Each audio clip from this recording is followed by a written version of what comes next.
오늘은 사순절 시작하는 첫째 날 제2 수요일입니다. 성경에서 40이라는 이 숫자는 어떤 결정적 구원 사건을 준비하고 예비하는 기간이었다라고 이해할 수 있습니다. 항상 40이라는 숫자가 전제했다라는 거죠.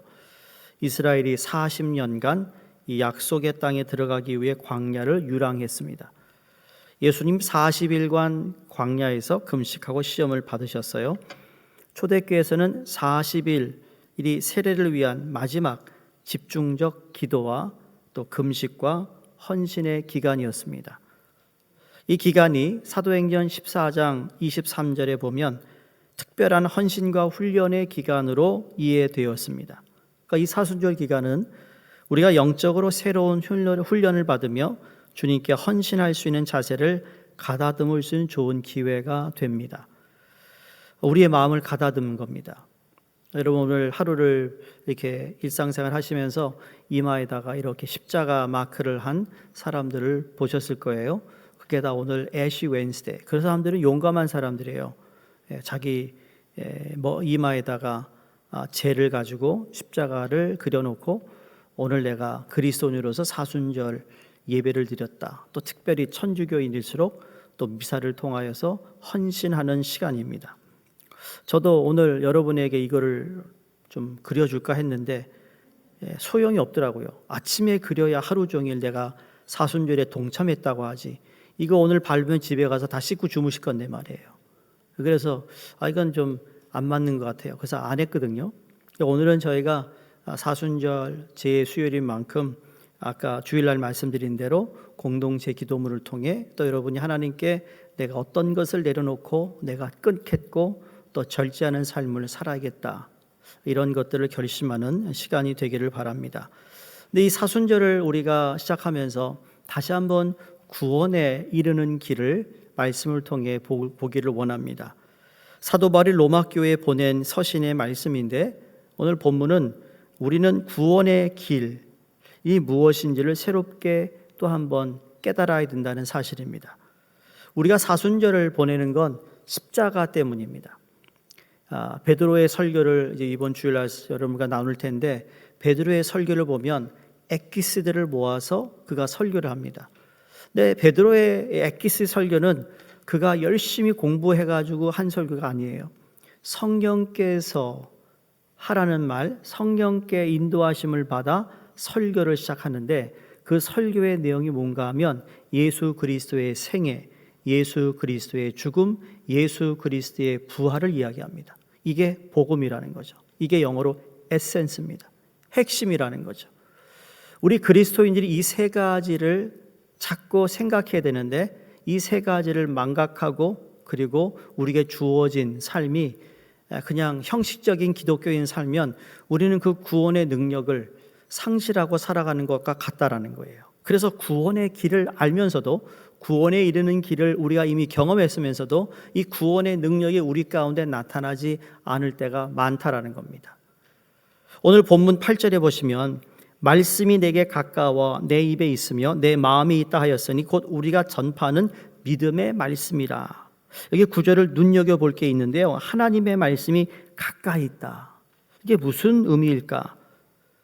두 가지를 볼 수 있어요. 우선 하나님의 말씀인 성경이 가까이 있다고 볼 수도 있을 것입니다. 근데 그 당시에 하나님의 말씀이 기록되지 않은 때였어요. 그러니까 성경책을 가까이 있었다는 얘기를 하는 게 아니라는 거죠. 요즘에 와서는 우리가 원할 때 성경을 집어 들고 읽을 수 있고 접할 수 있는데 그 당시에는 이 성경책을 이야기하기보다는 말씀이 육신이 되신 그리스도를 가리키는 것이 더 맞는 해석입니다. 그래서 이렇게 우리가 다시 이 글을 좀 풀이한다면 그리스도께서 내게 가까이 계시다입니다. 성육신하신 예수 그리스도가 우리와 가까이 와 계시다. 아멘이세요? 살다 보면 어떤 때는 주님이 나와 전혀 관계없는 분으로 느껴질 때도 있습니다. 주님이 다만 저 멀리 계시는 막연한 어떤 존재로 생각될 때도 있을지 모릅니다.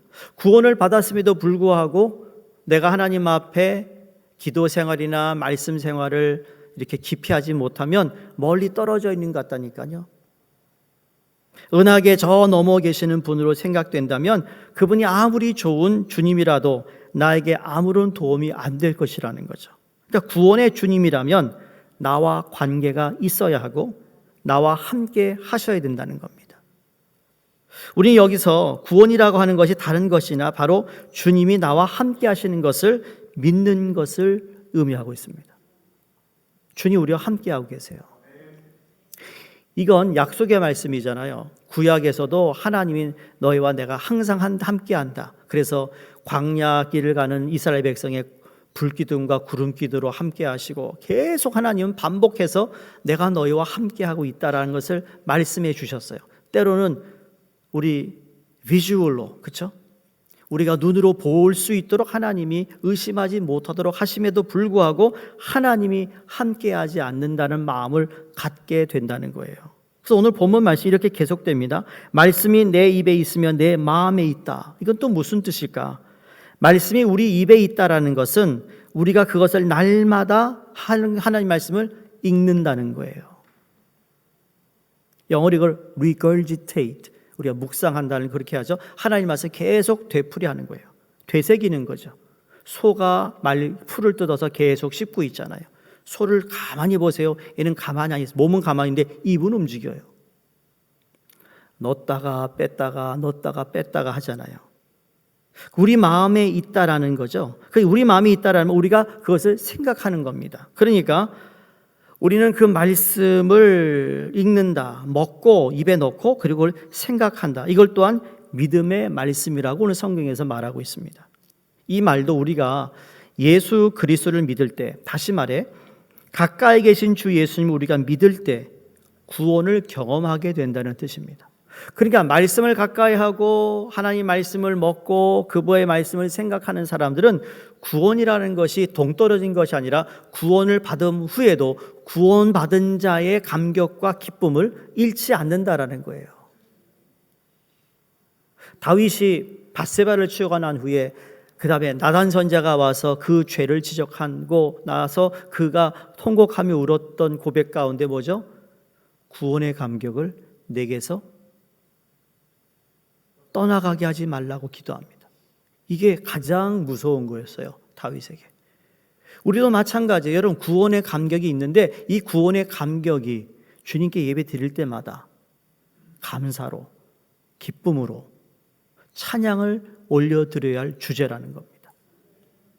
그날 찬양이 시원치 않고 기도가 시원치 않고 설교가 시원치 않아도 구원받은 백성이 구원받았다는 그 한 가지 주제만 가지고도 우리는 충분히 하나님을 예배할 수 있어야 된다는 거예요.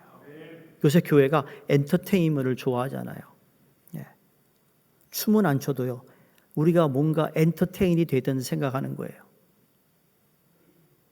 근데 하나님의 말씀이 없는 엔터테인먼트는 아무런 소용이 없습니다. 그러니까 나는 주님이 나와 가까이 계심을 느낀다. 나를 돕고 계시고 나를 인도하시고 지금 사는 것이 힘들고 어려워도 주님이 모든 것을 합력하여 선을 이루신다는 것을 믿는다면 이런 삶에는 구원의 기쁨이 넘치게 될 줄로 믿습니다. 성도님은 어떠세요? 예수님이 저 멀리 계신 분으로 느껴지시나요? 아니면 주님을 가까이 계시다고 느끼시나요? 구원이란 주님이 나와 가까이 계시고 나와 함께 하신다는 것이고 그걸 믿음으로써 그 구원을 또 경험하는 거예요. 주 예수님이 여러분 안에, 여러분과 함께, 여러분 가운데 계시는 거예요. 이걸 영어로 Christ in 그러죠. Christ with us, 그 다음에 Christ among us. 이거 아주 놀라운 겁니다. 하나님 우리 안에 계시는데 그 다음에 우리와 함께 하시고 우리 가운데 있는 거예요. 이게 예수 그리스도라는 거죠. 이렇게 사는 삶 속에 주님이 주시는 구원의 기쁨이 충만하게 된다는 겁니다. 우리가 기쁨을 잃었다라는 것은 구원의 감격을 잃었다라는 거예요. 우리가 어떤 걸 안 해도, 아무것도 안 해도 내가 구원받음의 기쁨이 있다면 모든 것이 해피할 수 있다라는 거예요. 해피하세요? 얼굴은 해피하지 않은데.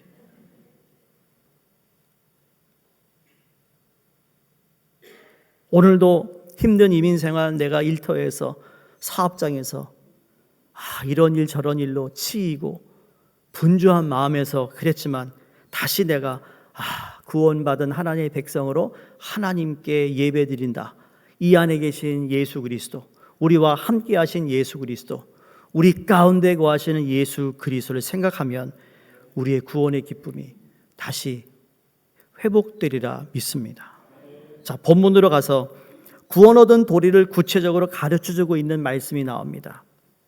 세 가지를 여러분에게 나누고 싶은데, 구원 얻기 위해서 우리가 세 가지를 꼭 기억해야 됩니다. 이미 구원 받았지만 이걸 꼭 기억해야 된다는 것. 첫 번째, 예수 그리스도가 주님이라고 고백해야 합니다. 고백하는 겁니다. 자, 9절 상반절에 내가 만일 내 입으로 예수를 주로 시인하면, 그리고 구원을 얻으리라 그랬습니다. 여기 주라는 말은 헬라어로 큐리오스라는 단어입니다. 이 말은 예수가 바로 세상을 구원할 주님이시다라는 뜻이에요. 이 고백을 할 때 구원을 얻는다. 세상의 사람들이 주로 예수님을 세 부류로 나눕니다. 첫 번째로는 선생님으로 나눕니다. 스승. 예수님의 제자들도 처음에 예수님을 랍비라고 불렀어요. 이 랍비는 대단히 존경심을 표현하는 단어입니다. 아무나 랍비가 되는 게 아니에요. 왜? 그 당시 랍비는 지위가 있는 신분이었습니다. 그리고 랍비라는 신분은 모든 사람이 선망하는 대상이었어요. 오늘날 우리가 어떤 분을 부를 때 부를 수 있는 특별한 명칭이 없으면 그저 선생님이라고 그랬습니다. 옛날엔 선생님이라고, 요새는 선생님을 부르는 좀 많지 않습니다. 그렇죠? 선생님이라 했어요. 아유, 아무 선생님. 그런데 우리가 알다시피 아무에게나 선생님을 부르지는 않는다라는 거예요. 요즘은 아무나 보고 선생님이라고 부르지 않습니다. 랍비라고 하는 말은 여기는 스승이라는 뜻이 거기에 담겨져 있어요. 어찌되었든 예수님을 그저 위대한 선생님 정도로 보는 시각이 오늘날에 많습니다. 그런데 이런 것만 가지고는 구원이 이루어지지 않는다는 거, 이게 부족한 거예요. 두 번째 부류의 사람은 예수님을 정말 성인으로 보는 겁니다. 공자나 노자나 석가나 혹은 소크라테스 같은 성인의 한 사람으로 보는 견해가 많습니다. 회교도들도 지금 예수님을 위대한 예언자의 한 사람으로 생각하잖아요. 마하마트 간디 같은 분도 힌두교였지만 예수님을 성인으로 매우 존경합니다. 특히 예수님의 산상보훈의 말씀을 늘 실천하려고 노력했다고 하잖아요. 그래서 산상보훈을 가지고 이 비폭력의 야이함 정신이 바로 예수님이 가르침에서 왔다라고 그가 인정하고 그걸 살아냅니다. 그러나 예수님은 단순한 성인의 한 사람으로 보는 것도 부족합니다. 여러분, 성인이 누구를 구원할 수 있지 않기 때문이에요. 그럼 마지막에 부르는 뭘까요? 세상을 구원할 주님의 구세주로 보는 견해입니다. 이게 바로 우리가 믿고 있는 예수 그리스도십니다. 여기 구원, 구주, 이 주, 큐리오스라는 말이 그 말이에요. 세상을 구원할 유일한 주님을 라는 것을 믿는 것이죠.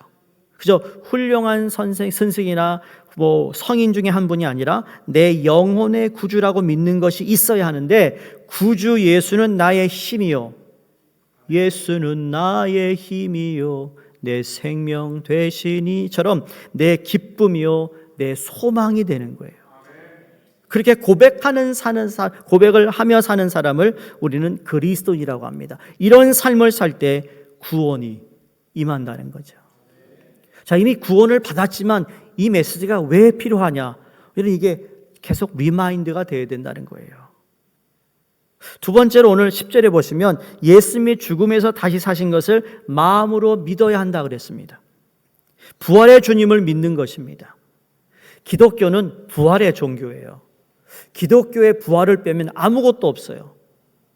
여기서 마음으로 믿는다는 것은 예수님이 십자가에서 죽으시고 부활하신 사건이 바로 나를 위한 것임을 믿는 것입니다. 누굴 위한 거라고요? 나를 위한 거예요. 이때 우리가 의로워지는데 예수님의 부활을 하나의 사건으로 인정하는 것으로 끝나지 않습니다. 나를 위한 구원의 사건으로 받아들이고 믿는 것이 필요한 것이죠. 자, 9절을 다시 볼까요? 하나님께서 예수를 죽은 자 가운데 살리신 것을 내 마음에 믿으면 구원을 얻으리니 그랬습니다. 10절이에요. 죄송합니다. 여기에 마음에 믿으면 구원을 얻는다 했는데 이 말씀이 대단히 흥미로워요. 우선 마음으로 예수님이 부활하신 것을 믿어야 한다는 이 말씀을 여러분이 새롭게 깨닫기 원합니다. 우선 마음으로 믿어야 된다는 거예요. 다시 말해서 아무리 입으로 예수님이 주님이라고 부활하셨다 하는 고백을 해도 마음에서 우러나오는 고백이 돼야 된다는 거예요. 마음에서 우러나는 거. 여러분, 기도도 마음에서 우러나는 기도, 섬김도 마음에서 우러나는 섬김, 저 상대를 사랑할 때도 마음에서 우러나오는 사랑 말이에요. 이걸 다른 사람은 모르지만 하나님은 알고 성령은 안다는 거예요. 내가 지금 마음에서 우러나오는 말인지 아닌지를 안다는 거죠. 그냥 형식적인 것이 아니라는 거죠. 사도 바울이 서신서에 보면 서로 무난하라 이 단어가 나오죠. 서로 무난하라. 이 서로 무난하라가 뭘까요? 안부를 묻는 거예요. 그 당시 안부는 뭘까요? 옛날 우리 어르신들이 길거리에서 만나면 안부가 뭐였죠? 아침 식사 드셨습니까? 그간 평안하셨습니까? 하도 세상이 평안치 않으니까, 하도 먹을 거리가 없으니까 식사했냐고 물어요. 그러니까 유대인들은 그들의 인사가 뭐죠? 샬롬. 또 샬롬. 당신의 평강이 있기를 원한다. 왜 평강을 구할까요? 평강치 않으니까 삶이.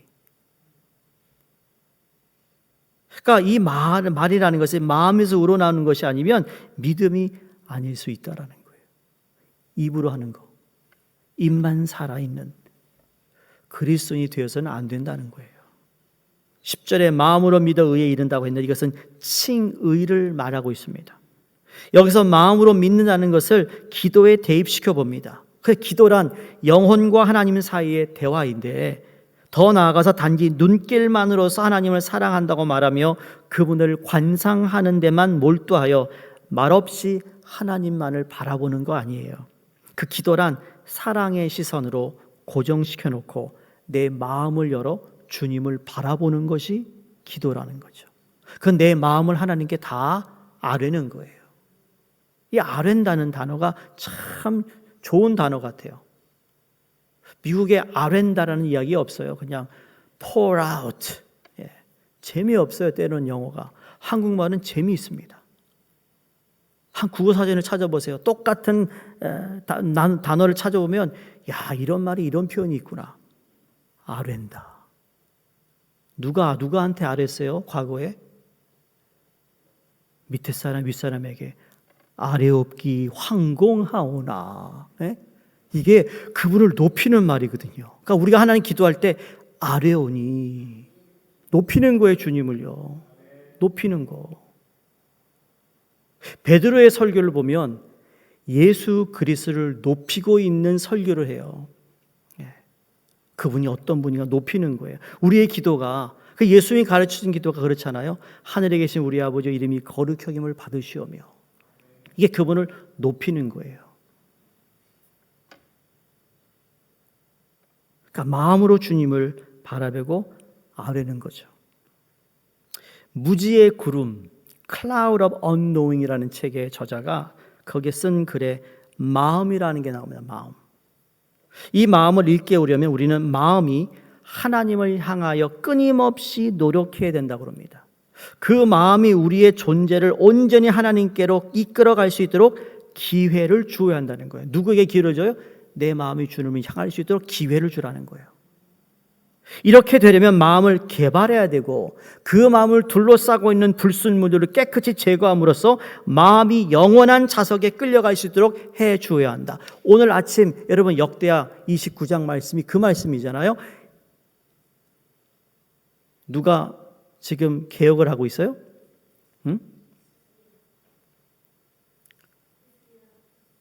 히스기야 맞아요? 29장 나중에 가서 보세요. 누가 개혁했는지 말 안 할래요. 성경 한 번 더 열어보게 하려고. 개혁을 해요. 어떤 개혁이죠? 산당을 제거하고 우상을 제거하려 이런 말이 아니라 직접 나서서 뭘 합니까? 제사장, 하나님 일을 하는 사람들을 성결케 합니다. 지금까지 너희에 붙어있던 불순물을 다 제거해라. 하나님 앞에 성결하게. 그래서 성전에 있는 물건을 만지는 모든 사람 성결해라. 제사를 관리하는 모든 제사장 성결해라. 이게 뭐예요? 우리 마음에 둘러싸여 깨끗이 못한 것을 다 제거하라는 얘기예요. 이게 바로 하나님의 마음으로 끌려가기 위해 우리가 그 일을 해야 되는데 사순절이 바로 그날이라는 거예요.